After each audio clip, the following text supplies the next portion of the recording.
સૌને મારા સીતારામ। આજે એક ધનિક માણસ અમને મળવા આવ્યા હતા। એ પોતાના જ પ્રશ્નોથી મૂંઝાઈ રહ્યા હતા। હવે એને પૈસાની શોધમાં ન હતો, પણ એને ઈશ્વર અને શાંતિની શોધમાં હતા। એ પ્રેમ વિશે અને ઈશ્વર વિશે વાતો કરતો હતો।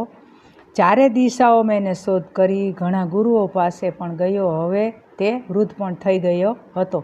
પોતાને પ્રભુ પ્રાપ્ત કરવામાં પોતાને શું ખર્ચવું પડે, શું ભોગ દેવો પડે, એ યાત્રામાં પોતાને કેટલું ખર્ચ થશે એ વાતો કર્યા કરતો હતો। પણ આજે ખુલ્લા મને વાત કરવા માગતો હતો અને ખુલ્લા મનથી વાત કરવા માટે મારી પાસે આવ્યા હતા।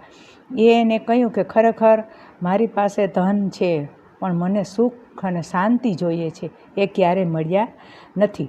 અને તેણે કહ્યું કે મારી પાસે અઢળક નાણું હોવા છતાં હું ક્યારેય સુખી ન હતો અને સતત મારા મનમાં સંઘર્ષો ચાલ્યા રહેતા। મેં એને કહ્યું કે હું જોઉં છું કે તમારું હૃદય ખાલી અને લાગણી વગરનું થઈ ગયું છે। તમારું મન કંઈ વધુ પ્રાપ્ત કરવાની બાબતોથી ભરેલું છે, પણ પ્રેમ અને સુખ અને શાંતિ એ મનની બાબત નથી। તમારું હૃદય ખાલી રહેવા દો। શબ્દો વડે, મનના કાર્યો વડે તેને ભરશો નહીં।